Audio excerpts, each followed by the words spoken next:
Hello everyone and welcome back to another video of Legendary Game of Heroes. Today I will be going over the event deck for the Protectors of Gaia event. As always, we're just going to get right into it.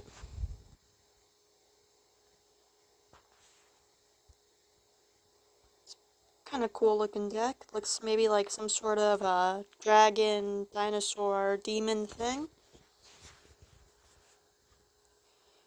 Looks pretty cool. Okay. So we are just going to start with the ultimate rare here. His battle skill is Shadowborn Edge, and he multiplies Dark Commander damage by 4 for 1 turn. When ambushing, this multiplies Dark Commander damage by 5 instead, creates 15 Dark Power Gem 9s, and then cleanses all debuffs from Dark Commander heroes. This has the very standard 9 gem charge rate and a 1 turn cooldown. It is an improved ambush passive, which means that every single round it's going to count as an ambush. Well, at least the first time that you use the battle skill in that round. Hopefully, though, if you set your cards up right, you're only going to be needing it once per round. So, going over this skill, I'll go over the unambushed form first, which is the multiplies Dark Commander damage by 4 for 1 turn. This is a 300% damage buff for all Dark Commander cards. You can use it every single turn. 300% is pretty decent, not the best that we've seen, but definitely not the worst. And if you have any other Dark Commander cards that buff damage, you can obviously stack them and get some pretty numbers, for lack of a better term, because those damage buffs will multiply. Now, when you ambush, this is the first time you use the battle skill, either at the start of a boss fight or when you're crusading and you just started a new round. It's going to multiply your Dark Commander damage by 5, which is a 400% buff. Again, stacks with whatever other damage buffs you might get. And on top of that, it will create 15 Dark Power Gem 9s, which is nothing to sneeze at. That's a very nice, quick chunk of power gems to help boost your damage. And on top of that, it cleanses all debuffs from your Dark Commander heroes. That's actually going to be very important when I go over the debuffs that we'll be facing in this event. And obviously, you can only use that portion of your battle skill the first time right after you enter a boss fight, or whenever the round resets when you're actually doing a crusade. So when you hit wave 1, wave 2, wave 3, etc., etc., it resets. You'll know that it's reset because you will see this cool little icon, the same one that is next to passive. It'll be right on top of your card in screen.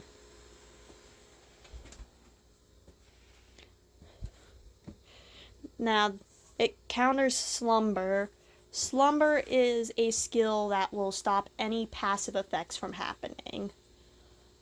This impacts your ultimate form and your master card more, because those will actually have passive power gem spawns at the start of each turn. I'll be going over that in a second.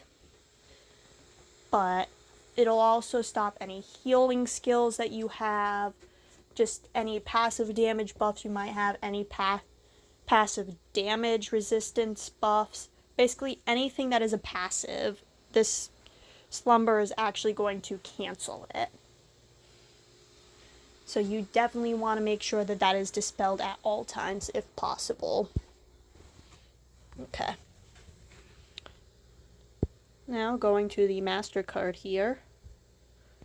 Actually, he looks kind of like a crocodile, but his passive is very straightforward. The battle skill is Dusk Watcher, and he creates 10 Power Gem 9s. Again, very standard. Charge rate 9 gems. And cooldown is 1 turn. His passive, at the start of each turn, he creates 10 Power Gem 9s. Again, that's why you really want to keep Slumber dispelled, because you want that passive Power Gems, because otherwise you're not going to be getting really enough damage output, especially in higher difficulties like Umbral or Radiant, or if you're lucky enough, Celestium. He counters the skill Pierce.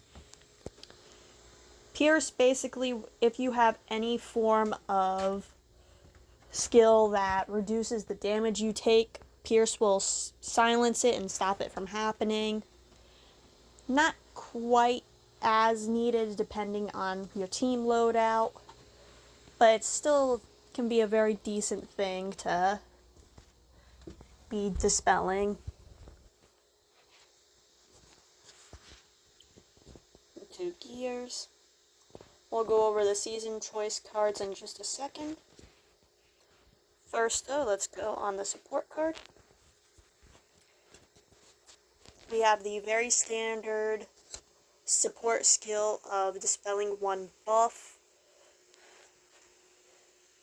which is pretty crappy. I'm very sorry to people who have to rely on the support cards. This event is just not it for you. However, at the start of each turn, you will be able to reduce your damage taken from enemy attacks by 10%, which isn't great, but hey, it's something. And again, dispelling Slumber. Overall, not a very good support card. I would use it more or less just to get that 10x Commander Gem. The main card.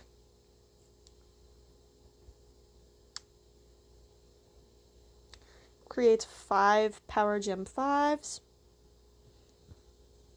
Not bad. It has a 5 gem charge rate and a 1 turn cooldown. So you can tell that this is definitely your very standard commander deck. Very fast cooldown rates, because you got to be able to use the skills round after round after round. Power Gem 5s aren't really great anymore, but they're not terrible. I wouldn't be super excited about them. Now for the other bonus heroes.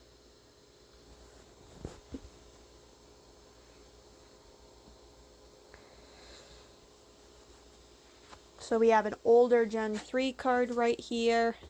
Fatal Invention creates 4 Power Gem 3s, plus 1 more per 100 arcane intensity.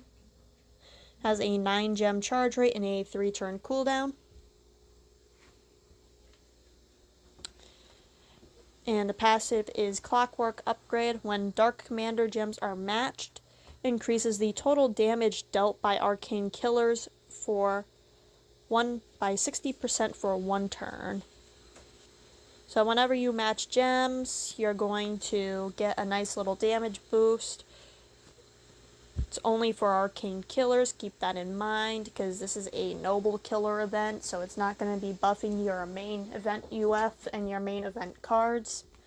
But if you have any other members of this deck or any other arcane killers, you could possibly get some use out of it.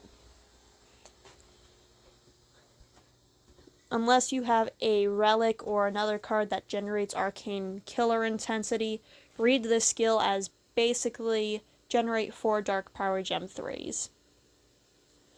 If you do have a way to get arcane killer intensity, then every 100 arcane killer intensity you just get 1 more Power Gem 3. If I recall correctly, and this is remembering from a very long time ago, it stacks at 300 arcane killer intensity, which means that you would be getting 7 Dark Power Gem 3s max, which is not that great.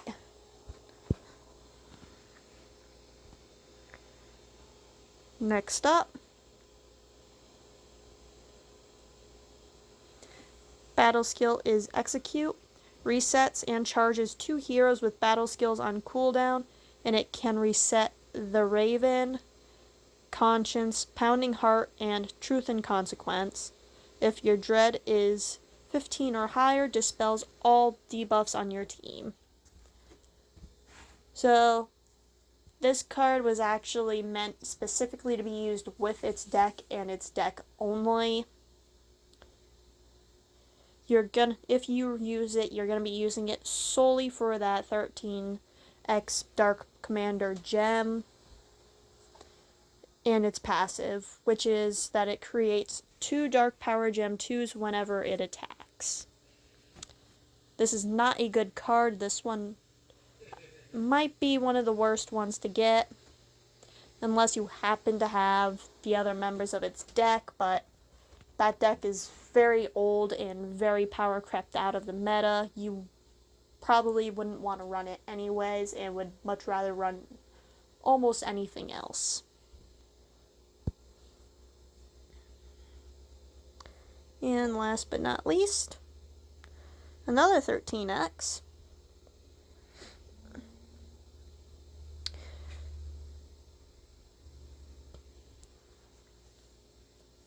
This might actually be the best card to get out of the 3, not counting the obvious main card of the deck. Causes all noble killer heroes to go berserk for 2 turns. Berserk heroes have 75% increased damage and heal for 400% RCV at the end of each turn. 9 gem charge rate, very standard in a 2-turn cooldown, so you'll be using this every other turn. It has the passive of Stalwart Shield Maiden, and while you are not berserking, you will be reducing damage taken by 20%.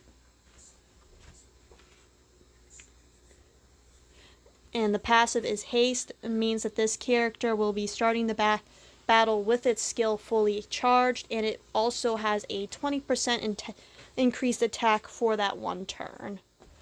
So basically, even without any relics, with no starting gem crushes, nothing, this character's battle skill is ready to go, ready to use. Amazing card for new players who do not have relics to be able to charge those skills right away. Or cards that have passive power gem or regular gem generation. Zerk is a nice little buff. Basically, it is a 75% damage buff for all noble killers. And it also means that you will be healing every single turn for 400% hero recovery. This lasts, of course, for 2 turns, so by the time that it ends, you will be able to use it again.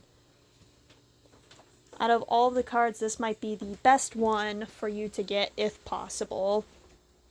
And again, it has a very nice little 13x commander gem, which will definitely help you with your damage output. Overall, this is just a very standard commander team. Multiplies your damage by a decent amount, which again can be stacked with other damage buffers. The reason why I stress this is because those damage buffs multiply, which means that you can get some very insane damage very quickly if you have 2 or 3 damage buffers on your team. So make sure that you stack them if you can. Unlike the last team that I went over, which was the Infernal Duos UF team, these cards will actually stack with each other, so you can use the UF and the UR together. They will stack. The only time it really won't say that, or that you really shouldn't, that it won't stack, is it will specifically say will not stack with, and then name the skill that it will not work with. Like with the Infernal Duos UF, it actually said by name the skills that belonged to both the Master card and the Ultra Rare. But overall, it's not a bad team to chase for. I'm not sure if I would spend my season choice coins on getting the UF for this, unless I got very lucky and I land either the UR or the MC. I don't know if that's going to happen. I would personally probably wait until closer to the fire event before making that choice on if I wanted to chase these cards specifically with the coins. But it's decent enough. But I hope you all have a wonderful event and stay legendary.